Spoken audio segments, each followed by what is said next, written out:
This is the first video in a series documenting my 24 gigahertz 30 watt power amplifier project. So a while ago, a new part caught my attention that was just released by Corvo, and it's a QPA0524. It's a gallium nitrate part, and it's advertised as a 24 to 24.25 to 26.5 gigahertz 5 watt power amplifier. It's in a SMT package, so it's easy to handle. It's not a die, and so I decided to take a closer look. So what first sticks out here, if you look at the performance plots, basically at 25 degrees, it has a nice gain, a nice power hump in between 24 and 24.5 gigahertz, and you can see it's advertised with a little bit more than 38 dBm output power.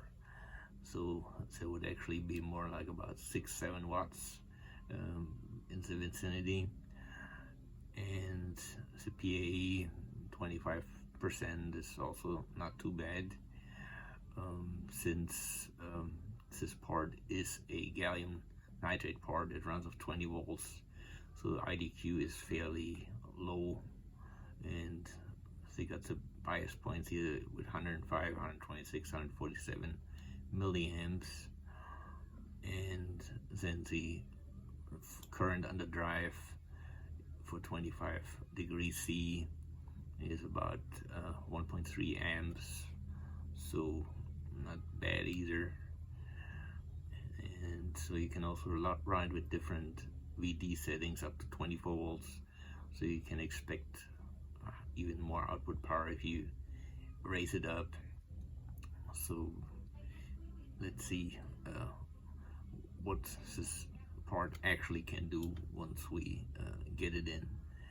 And then here's the drive up curves, and you can see pretty much it starts getting into saturations and saturates about 17 dBm drive, and then you get 38 dBm output power at 24.25 gigahertz.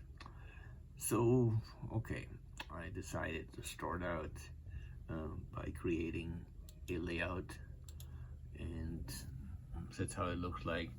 This is for one part, and so the game plan basically is to first build up two parts, two boards, test them to see if they're consistent with the output power.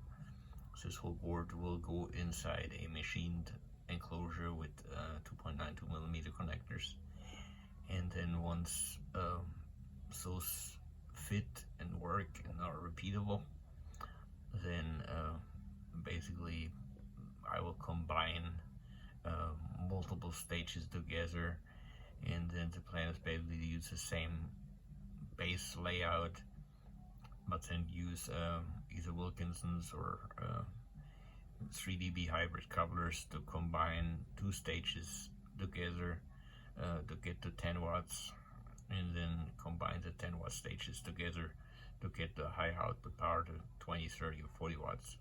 So right now I'm got to get the 5 watt part going and see how promising it looks, and then kind of start worrying about combining the different stages together. And one of the challenges is that the temperature rise potentially once you get to higher power levels in the traces. So this board right now is made out of Rogers 4003 with 0.2 millimeter substrate, simply because it gives a nice line width of the 50 ohm lines. It interfaces neatly with the MMIC part. There's not much of a transition going on, and that basically keeps mismatch losses or things like this down. so it's convenient to use 0.2 millimeters.